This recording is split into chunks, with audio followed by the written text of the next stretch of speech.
What's up, everyone? Welcome to another edition of the Wake and Jake College Football Show. Today is going to be the Week 2 preview. Uh, I will also be getting into some news from the week, which there really wasn't any, but there is still something I would like to touch on. Then I will be recapping TCU UNC. I will be going through my Power 4 freshman QB rankings, which I will update weekly. So this first set of rankings is going to be on week 1 alone. And then, typical episode, previewing noon games on Saturday, afternoon games, and then the evening games. I will be giving out my 5 favorite bets as well as a Power 4 Moneyline Parlay. And that's about it. That is what to expect on today's episode. So, without further ado, let's have a good wake and bake sesh, and let's get right into week 2.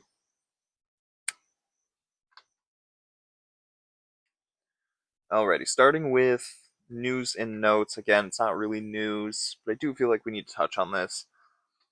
After week 1, I think one of the biggest questions coming out of week 1 is what is a catch? We saw in 2 games this weekend, LSU Clemson and then South Carolina Virginia Tech. Touchdowns were called back because the player, I think it was Berrien Brown for LSU, and then it was Nick Harbor for South Carolina, caught the ball in the end zone, established possession, feet inbounds, had control, and then as they landed out of bounds, lost control of the ball. I mean, I thought it was a catch. The people calling the game thought it was a catch. The the analysts that they bring in to discuss replays and calls, they all thought they were catches. I think most of America that was watching thought it was a catch, but for some reason, these refs decided it was not a catch because they did not survive the ground, which I understand as a rule. I guess I didn't realize that that applied to out of bounds. I just assumed out of bounds was off limits. So as soon as your foot, your hand, your elbow, whatever touches out of bounds, boom, play is over right then and there. I guess I was wrong. Um, I still don't believe that they made the correct call. I really don't. Even if that is in the rule book, it needs to be changed. We need to, and I know this has been a discussion, especially in like the NFL, but even in college football for years now, is what is a catch? Um, we need to figure it out because Nick Harbor got absolutely robbed. Barry and Brown got absolutely robbed. Now, in the end, both of these teams ended up winning, so it didn't affect the outcome of the game, which is good. But we really need to figure that out because in week 1, we had 2 very similar instances, and both were. I mean, with the South Carolina game, it's one of those things that when you watched it, when they slowed it down and you saw, okay, yeah, that's a touchdown, and then as you saw him going out of bounds, and then you saw him lose control as he was hitting the ground and whatnot, and you're like, oh, well, okay, it still looks like a touchdown. But if we're trying to be consistent with the LSU and Clemson game, this has to be an incomplete pass. So I will give refs props on that. At least they're being consistent with not calling that a touchdown or a catch. Uh, but we need to fix it. It needs to be fixed. What is a catch? We need to fix that rule because those were touchdowns. Both of those players were robbed. That is all I had for news and notes. Like I said, it's not even news by any means, but I do feel like it had to be addressed because it was absolutely ridiculous. TCU UNC they played on Monday night, and my goodness, TCU just absolute domination pretty much from start to finish. I think they had to punt on their first drive, and then after that, it was game over. Uh, North Carolina opened the game with a 7 play, 83-yard drive for a touchdown, and you went, oh shit. Bill Belichick is here, and he is about to dominate.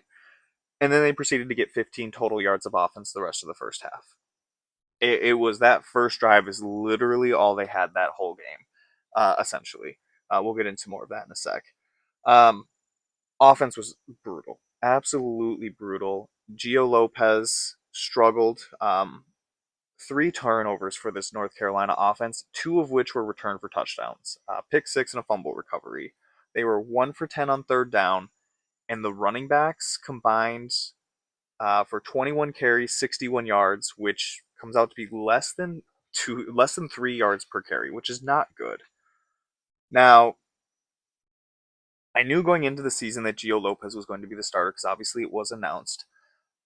I'll be honest, I did not look into it that much because I just assumed that the reason he was the starter was because Max Johnson was just not fully back from his injury. As we all know, suffered a horrific broken leg against Minnesota. They weren't even sure if he was going to be able to play football again. I think there was even concerns that he might even lose part of his leg. His whole leg might not walk again. And there was a whole lot going around that. It was horrific. But he was making the comeback. He had been cleared, and so I just assumed they were just still trying to get him acclimated and back, and that's why he wasn't the starter. But they made it seem like Gio Lopez won the starting job, which it's one game, so I'm trying not to overreact. But how was Gio Lopez better than Max Johnson? It just blows my mind that Gio Lopez won the job and wasn't just, while Max Johnson, we're still working him back. So here, you got the starting job for now. Because he looked so terrible in this game. 4 of 10, 69 yards, an interception, and a fumble. Um, he did get injured on the fumble recovery for a touchdown, I believe. And then Max Johnson actually did then take over after that, which I was shocked to see him come in because, like I said, I didn't realize he was fully back and they were ready to play him.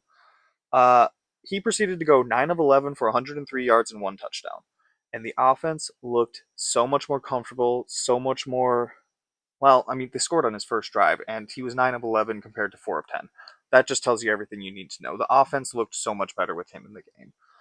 Um, Defensively for UNC, they've got some things to work out because they had absolutely no answers for this TCU offense.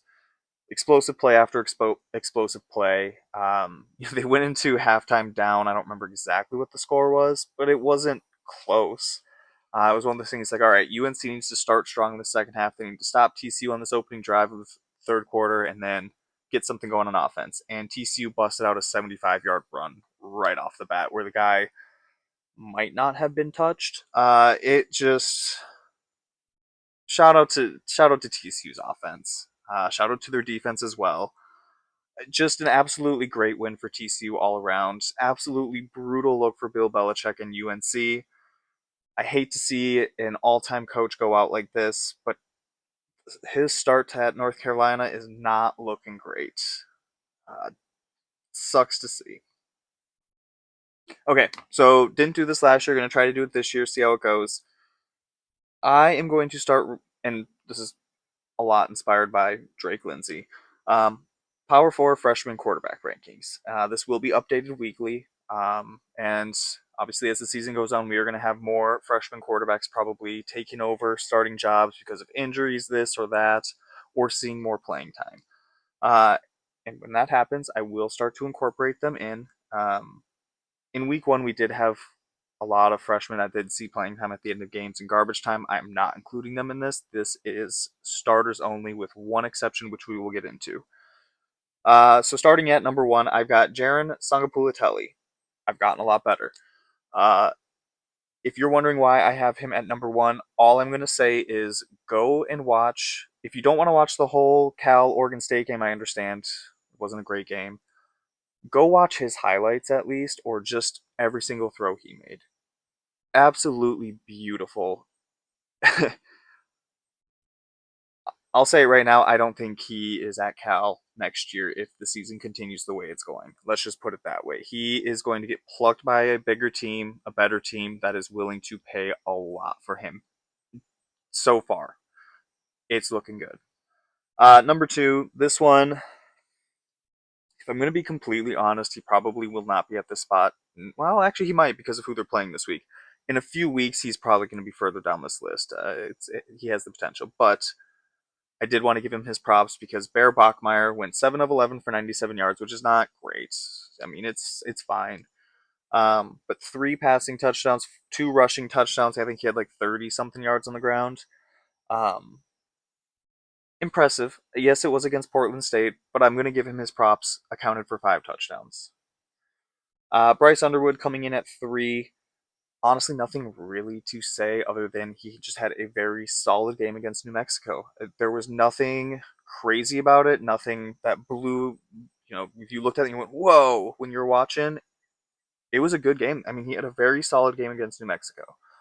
Uh, Real test coming up this weekend at Oklahoma, though. Coming in at number 4, he was not going to be at this spot going through the first 3 quarters of Miami Notre Dame. CJ Carr was not going to be a top 4, top 5, even top 6 uh, quarterback in this ranking. And then that fourth quarter came, and he led Notre Dame back from 17 down to tie the game, potentially win it. And then, obviously, as we know, Miami kicked a field goal and won it all. Um, he had 221 passing yards, and 167 of those yards came in the fourth quarter alone.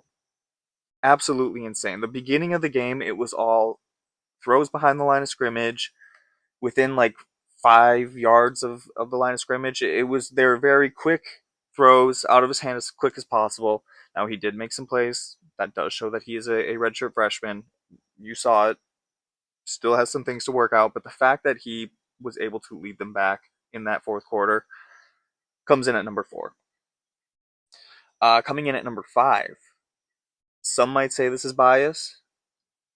I say if I was being biased, I would have had him top 3. Drake Lindsay. Uh, Easily the best quarterback debut in the PJ Fleck era, if not last 20 years for the Gophers. I mean, let's be honest, wasn't pretty, but it was better than most. And I think the future is very bright for him and for Minnesota as long as he is their quarterback. Coming in at 6, Julian Sain. Ohio State fans are very upset that I said he struggled against Texas. Um, he was so I guess if you don't want me to use the word he struggled, I will use the words he played above average, I guess. But he is a 5-star.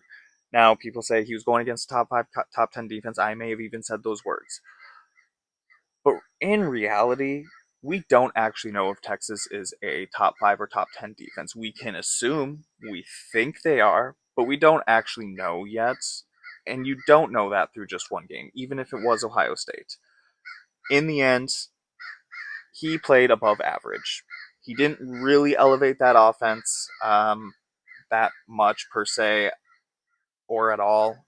Above average play from Julian Sain. I'm sorry, Ohio State fans. I know you've been in my comments upset about it, but he comes in at number 6.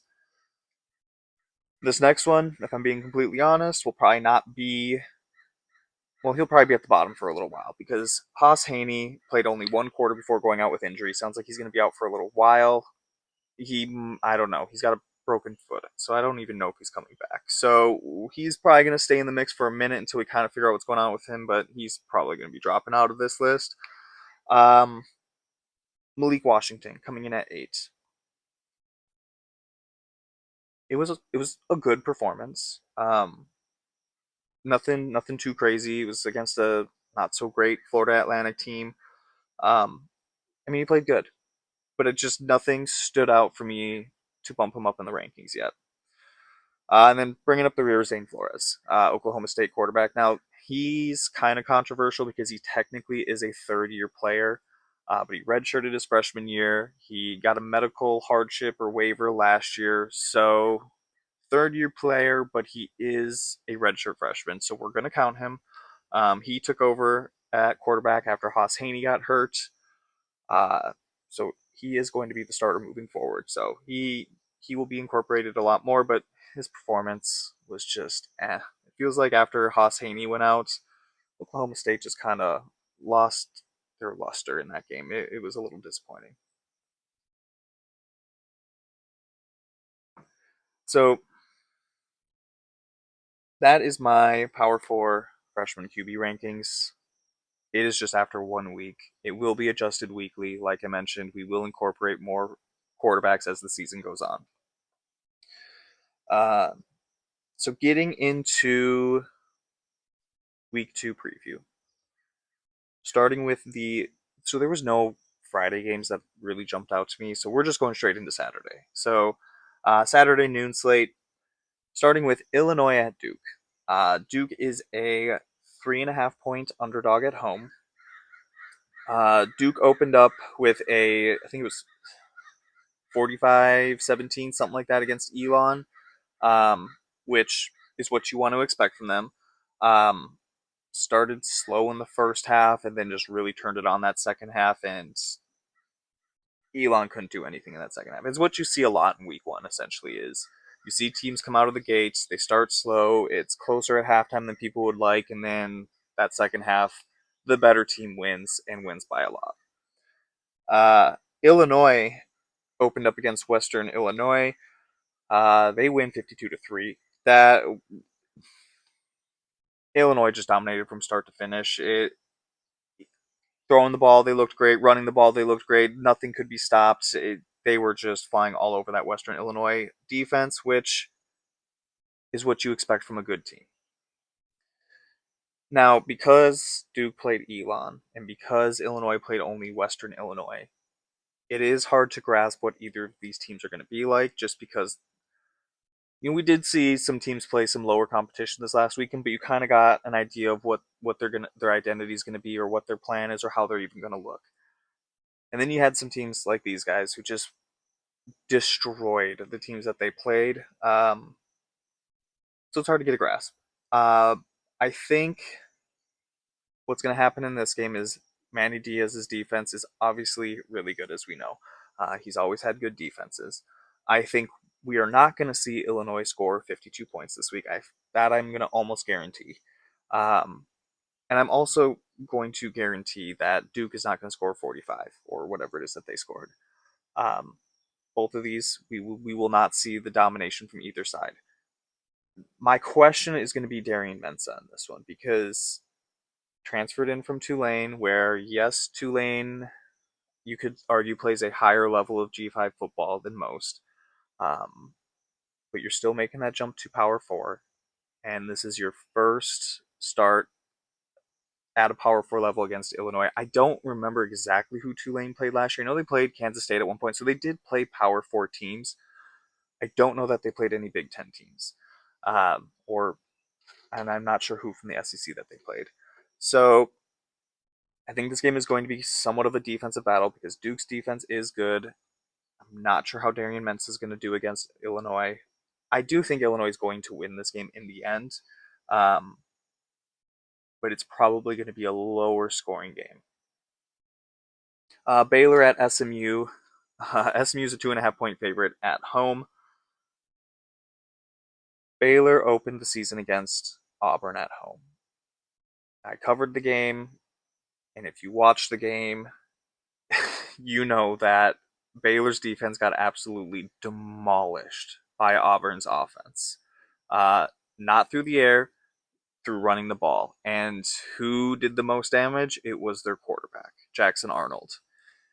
Now they go on to take on SMU. And who does SMU have at the helm? Kevin Jennings, who, like Jackson Arnold, can destroy you with his legs if you don't respect him or can't contain him. Now, I don't think, obviously, SMU's not going to use Kevin Jennings the same way that they used Arnold. Him just going straight up the gut for 40 yards for a touchdown. Um, but if Baylor does, and I'm going to tell you right now, I think we all know what the focus is going to be on defense this week for Baylor is stopping the damn quarterback from running the ball. This could get interesting if Baylor is as bad against the run as they were against Auburn, because we're about to see Kevin Jennings have a day. Uh, don't really know how good this Baylor secondary is yet, because Auburn didn't have to throw the ball. I think they threw it 17 times. Jackson Arnold was 11 for 17 for 150, 60, 70. I don't exactly remember. Um, but so we don't know so far what that secondary officially looks like, just because they didn't have to throw the ball that much. Kevin Jennings is going to throw the ball a lot more, so we are actually going to get a see what this Baylor secondary is going to be like.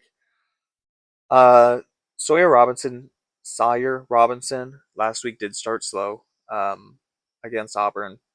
Got it going in that second half. I think Baylor wants to have some success. They need to figure out that run game, because the run game wasn't great. And the offensive line also was not great. I don't think I don't think SMU's defense is as good as Auburn, so I don't think they're going to have as much trouble running the ball, and Sawyer Robinson isn't going to be running for his life as much or getting sacked. So I do think we do see a better version of this Baylor offense where they're able to actually run the ball. I think we're looking at a shootout. I think the over under in this one is like 63.5, so Vegas also thinks it's going to be a shootout.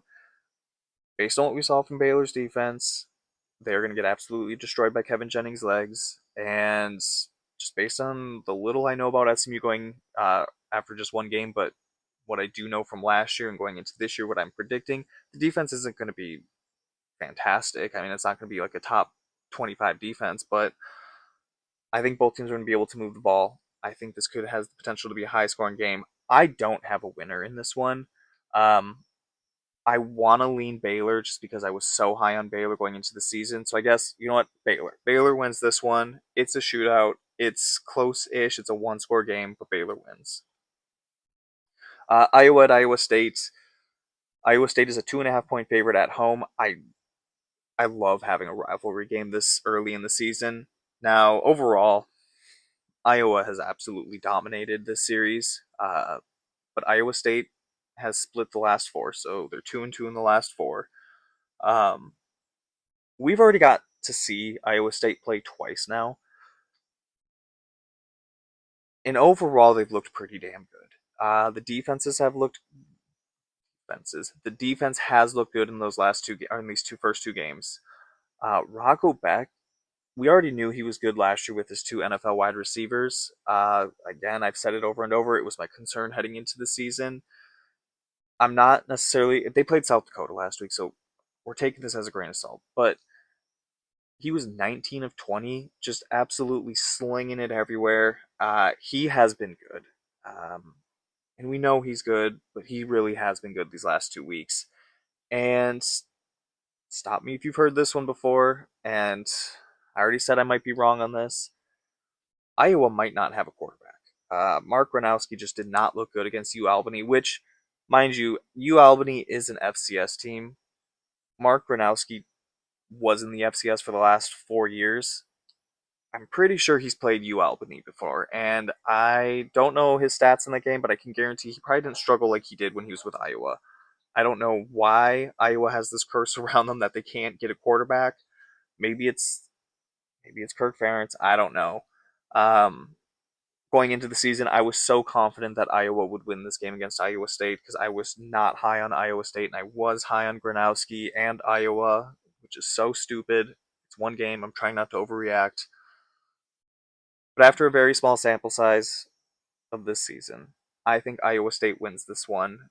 And I think well, we'll get into it later, but I think they cover. One thing I also will say about that game, the offenses are not going to be the star of this game, or at least for sure Iowa's isn't. Rockleback can probably make a play or two, but defenses will shine in this one. And then finally, for the noon slate, we've got Virginia and NC State. NC State's the home team, favored by 2.5. NC State's opener, CJ Bailey, looked good. Run game left a lot to be desired, though. It was not great.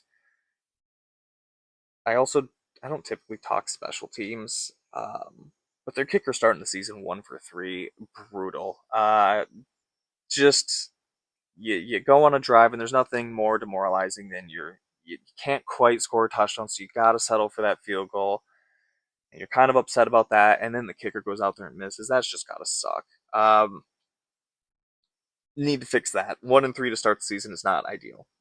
Uh, Defensively though, they absolutely shut down ECU's because they played Eastern Carolina. Absolutely shut down their run game. Um, I don't know how you say his name. I don't know if it's Catton or Caton Hauser, transfer from Michigan State, who is now ECU's quarterback. Lit them up though. He was throwing the ball all over that defense, so that's a little concerning. Um, Virginia going into the season, I said if there is a season for them to make a bowl game, it's this season because their schedule looks manageable. It's year what 4 or 5, I think 4 of Tony Elliott. Um, After week 1, their schedule looks less manageable, and because of that, they do need to win this one. This one is one that they do have to win, especially if they want to make a bowl game. Now, Virginia fans might say, I don't want to make a bowl game because I don't want Tony Elliott back another year. Whatever. If they're going to make a bowl game, they have to win this one. But against Coastal, Chandler Morris was absolutely slinging the ball. Um, Run game wasn't great, but they didn't really need it to be great. Again, because Chandler Morris was absolutely slinging it. Defense also played really good. Forced three turnovers, less than 4 yards per play. I think Coastal was one for 10, 11, 12, 13, somewhere in that range on third down. Again, if Virginia wants to make a bowl game, they got to win this game. I think I think they have a chance. I do, and clearly Vegas does too. If North Carolina State is only a 2.5 point favorite, and it is hard to not to overreact to just one game. But the fact that Caton or Kattenhauser absolutely I shouldn't say torch because they lost the game, but he was slinging it all over that NC State defense. It makes me nervous that Chandler Morris might go off for the second week in a row, and Virginia might win this one. Um, I may put a little money on Virginia to win straight up. Going into the afternoon slate, we got Oklahoma State at Oregon. Oregon is a 28.5 point favorite at home. It's only been one game. I'm trying not to overreact, but Oklahoma State's offense did not impress me. Passing attack was fine. Run game was not great. And UT Martin had 9 tackles for loss, which that is so concerning for Oklahoma State. The fact that they couldn't get the run game going against UT Martin of all schools. Not that they're that bad, but that's a team that you should not be allowing 9 tackles for loss and having a terrible run game. Um, Haas Haney, I mentioned this earlier, played 1 quarter, uh, got hurt. Like I mentioned, I think he broke his foot, left with an injury. Zane Flores took over. Defensively, they were pretty solid. Oklahoma State was 4 sacks, 9 tackles for loss. UT Martin only scored 7 points, 220 yards of total offense. Um, so defensively, they played pretty decent, which they should against a team like Martin. Um, Oregon, as we know, demolished Montana State. Worst bet of the year so far, 59-13. Dante Moore was fantastic. Run game was absolutely fantastic. Defensively, they completely shut down Montana State's run game and made them one-dimensional. I don't think Oklahoma State has much of a shot. I think 28.5 point favorites is fair, honestly. I think if the offense struggled to keep UT Martin out of the backfield and struggled to get the run game going, they're definitely not going to be able to against Oregon. And I think Oregon by a million. Ole Miss at Kentucky. Kentucky is a 10.5 point dog at home. Ole Miss lost this matchup last year. I don't know if you remember that. It was pretty demoralizing for them. I didn't see it coming last year. I also don't see it coming this year. Preseason, I had Mississippi State and Arkansas as the 2 worst teams in the SEC. Hard not to overreact to just 1 week, but after just 1 week, Kentucky might officially be the worst. Uh, while it never felt like they were in danger of losing to Toledo, the defense, because the defense did look solid, the offense looked terrible. And I know that's not a shocker to hear about a Kentucky team, but outside of a 79-yard run game was just all right. And Zach Calzada had one of the worst stat lines of all time. Uh, 10 of 23, 85 yards, 1 interception. Just awful. Austin Simmons, he's probably going to struggle against this defense a little bit. He made some questionable throws, or at least one questionable throw for sure, in their game last week against Georgia State or Georgia Southern. I don't remember which one. Um, but I just don't see a world in which Kentucky's offense can do enough to score on this Ole Miss defense enough to win the game. Kansas at Mizzou. Mizzou is a 6.5 point favorite at home. I've been saying it going into the season. Kansas has a great shot at starting 5-1 or 6-0, and this game essentially determines whether or not they start the season undefeated or not. Um, through two games, Kansas is absolutely demolishing their opponents. It was Fresno State. I don't remember who they played this last week, but it was a very small school. FCS, I do believe. Um, they are outscoring their opponents 77-14. So, again, FCS school, Fresno State, you're expected to beat them by a lot, and that's exactly what Kansas has done. Um, Jalen Daniels has looked great. He's completing like 80% of his passes, 7 touchdowns, 1 interception. He hasn't really had to use his legs that much, which I'm sure all Kansas fans out there are rejoicing because they're so sick of seeing him hurt. Um, Defense has also looked solid. So far, they're only allowing 14 total points. Um, I think because it's hard to get a read on Mizzou, just because they did play Central Arkansas on 161-6. I mean, and Bo Prabula looked amazing, but it was Central Arkansas, so it's hard to know exactly how good this Mizzou team is, and I think they're pretty decent. So this game is going to be tough for Kansas. It was always going to be the toughest in that first half of the season, but I do think Kansas has a shot to win, and I think they do come away with the win in this one. I believe in Kansas this year. Going into the night slate, we've got Arizona State at Mississippi State. Mississippi State 6.5 point dog at home. Um, Arizona opened this season with a win against NAU, Northern Arizona. They won 38-19. My concern entering the season for them was that they were going to miss Cam Scadaboo a lot. The run game was very explosive. Now, granted, it was against NAU, but it was pretty explosive, so that's a good sign. Um, Passing game was good enough. I don't love 40 pass attempts for only like 250-ish yards. But in case you did forget, Jordan Tyson is still really good. 12 receptions, 141 yards, and 2 touchdowns. One area, though, that they do need to improve, which was not a great sign against Northern Arizona, but they're lucky it was NAU. 1 of 10 on third down. That's not good. You cannot do that against teams like Mizzou and, or not Mizzou, sorry, against Mississippi State or any of the other Big 12 teams moving forward. So that has to be cleaned up immediately. Defensively, they look solid. Uh, again, against NAU, but still. Um, Mississippi State opened up with a solid win against Southern Miss. Honestly, there was nothing about this game that really stood out. They were just solid all around. Defense played good. Offense was just good, but not great, but also not bad. It was just it was weird but nice to see from Mississippi State. Uh, Only issue is they did have 14 penalties for like 120 yards or something like that. So that's not ideal. That is something they do need to work on going into this week.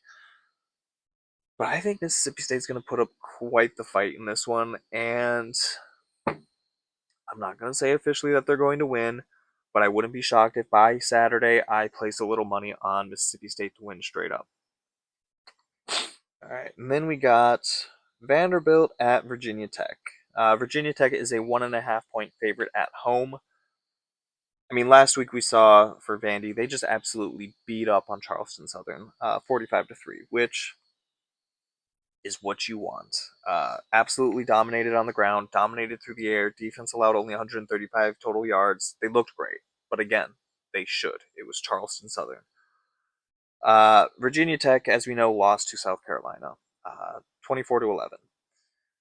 Kyron Drones was not good. 15 of 35, 221 yards, 2 interceptions, I believe. Um, and even some of his 15 completions, again, on 35 attempts, some of his completions were just insane catches by his receivers. So kind of got bailed out by them. Now, granted, he's not going to be the only quarterback that I think struggles against the South Carolina defense. But at the same time, I'm also not sure how to read this Virginia Tech defense because I have questions about that South Carolina offense. I had questions going into the season. I still have questions after week one. So I don't know just how good this Virginia Tech defense is because there might be a lot of defenses that look decent against South Carolina, so we will see. Um, Now, obviously, for Vanderbilt, we're going to get a better idea of what this team looks like because Virginia Tech is going to put up a hell of a lot more of a fight than Charleston's Southern. So, um, I do think Virginia Tech can keep it close for a little bit, but I just don't have faith in Kyron Jones. I don't have faith in Virginia Tech. I have more faith in Diego Pavia, Jerry Kill, and Vanderbilt to pull out the win on this one and upset Virginia Tech. The biggest game of the evening, Michigan at Oklahoma. Oklahoma is a 5.5 point favorite at home. I mean, let's be honest. This is the game we're all waiting for. I'm excited to see what Bryce Underwood's going to do. I'm excited to see John Mateer. I'm pumped. This besides obviously the Gopher game is the game I am most excited for this weekend. I'm trying to think of all the other games we've run through real quick, and this is easily the one I'm most looking forward to. Now, Oklahoma opened the season with a 35-3 win against Illinois State. Um, Again, as you should, they dominated. 35-3, you might not say is domination, but they were up 21-0 at half, and then they just kind of coasted to an easy win. John Mateer looked phenomenal, as he should. 30 of 37, 392 yards, 3 touchdowns, 1 interception. Added 24 on the ground and another touchdown. But the run game itself for Oklahoma left a lot to be desired. Now, I don't know if that was by design or what, because it was Illinois State, and they were maybe saving some things for Michigan. Let's let John Mateer air it out 37 times for however many yards that I just mentioned. Now, defensively, they did dominate Illinois State again, like they should. Uh, so that's always encouraging to see. You like to see them dominate because that's what they're supposed to do. Michigan opened up the season with a 34-17 win versus New Mexico. Defense looked fantastic. Shocker, I know. 3.5 yards per play, 3 turnovers. And then offensively, again, shocker, I know. Michigan was a run first team and absolutely dominated on the ground. Same story, different year. Essentially, what it's coming down to. Justice Haynes had 150 plus yards on the ground, 3 touchdowns, and this was all on just 16 carries. Um, Bryce Underwood, he was solid in his debut. Nothing too crazy, but looked better than quarterbacks Michigan has had last year. Uh, I think playing at Oklahoma, I'm not going to say that the moment's going to be too big for Bryce Underwood, but I do think for your second start ever, you are going to Oklahoma at night, and it's a good Oklahoma team. It's not like it's going to be nobody's going to be at the game. That stadium is going to be loud. I think I'm not going to say Oklahoma wins easily because Michigan's defense is good. That's not fair to them. They are going to be without arguably their best defensive player for the first half, but I do think Oklahoma wins this one. We got Boston College at Michigan State. Michigan State is a 4.5 point favorite at home. I think the most concerning part about Boston College's win over Fordham, again, Fordham, and mind you, it was a 66-10 win, so I'm nitpicking, but the run game was abysmal. Running backs combined for 33 carries for 92 yards, which is less than 3 yards per carry. Uh, Not great. Don't love that because it was Fordham. Like I said, your running backs just it's not like they only ran it 10 times or whatever. No, they ran it 33 times combined. That's not good.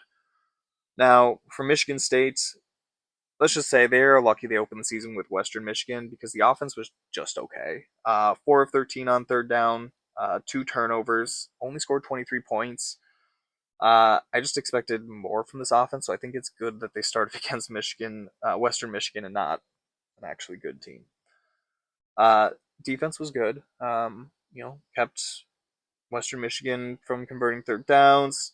Only had over like 200 yards, barely allowed, and they absolutely shut down that run game. 10 tackles for loss and 4 sacks.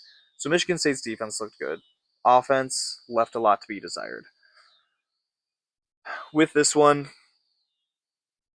we're not going to see Boston College go off for 66. There's absolutely no way. But I also wouldn't be shocked if we saw Michigan State not score more than 23 this game.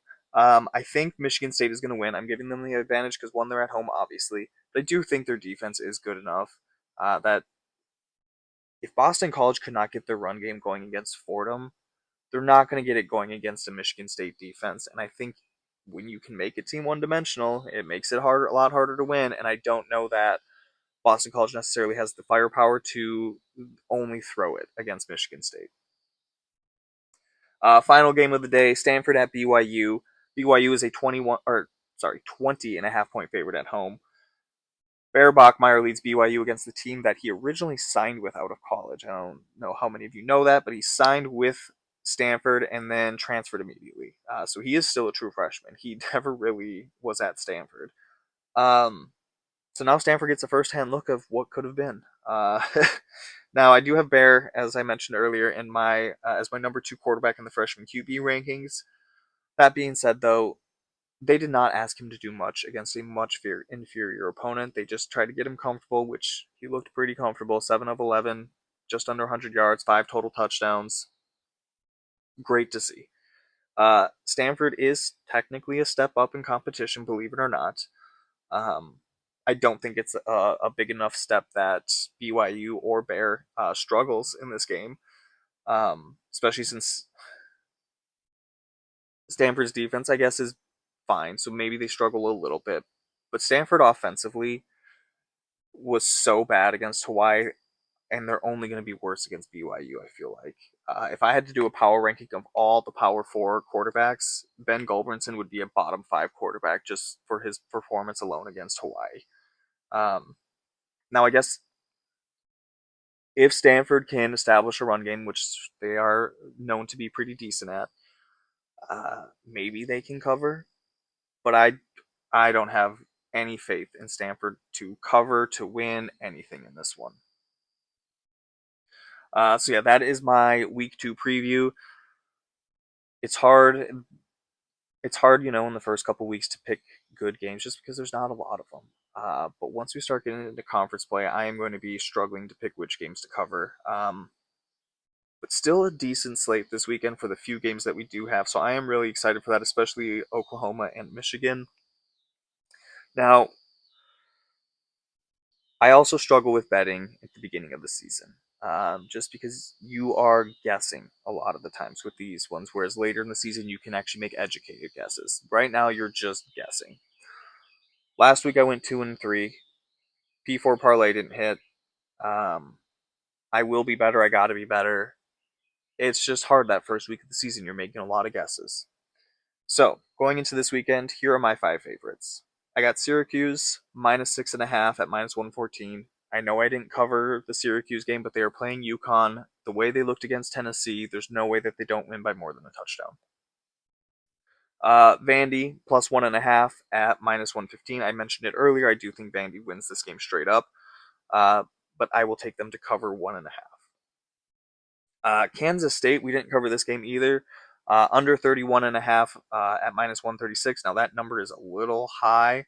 The minus 136 is a little much because you're not getting great return, but I don't think Kansas State scores 30. So if that drops to 30.5, I would still take that bet. They're going against Army. They looked not great up and down. Army is a team that can sometimes hog the ball from their opponents, and we see them struggle. I think Kansas State scores under 31.5. Now, I don't know that Army necessarily scores a lot, though. So I do think Kansas State wins. It's just not in the 30s. Kansas plus 6.5 at minus 106. I mentioned it earlier. I think Kansas has a very good shot to win this game. Defense has looked good. Jalen Daniels has looked great. Give me Kansas to cover that. And then finally, I got Iowa State minus 2.5 at minus 122. I mentioned it earlier before the season. I had Iowa winning this game, going into it going into the season because I thought Iowa was going to look a lot better than they did. It's only been 1 week, trying not to overreact. Iowa State's going to win this one, I feel like. Give me them to win by at least a field goal. And then for the Power 4 Moneyline Parlay, so I will say this as well. I try not to include teams in the Power 4 Parlay that I'm also laying bets on. But when you have slim pickings, in the first couple weeks. It's going to be what it is. But moving forward, I try not to do that. But P4 parlay, I got Iowa State, Syracuse, Rutgers, and Vanderbilt. All four win. We look at that at plus 410.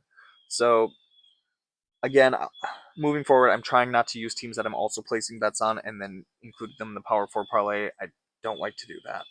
Uh, it will get better, I promise. But yeah, happy betting on those. I hope. Well, maybe you like to tail me, and so I guess in that case, if you're rooting for me to lose, but yeah, I'm really hoping that these bets hit because I don't like starting the season 2-3. But anyway, thank y'all for joining me. It's been fun. I'm excited for this weekend of football. I will be back Monday morning to recap week 2.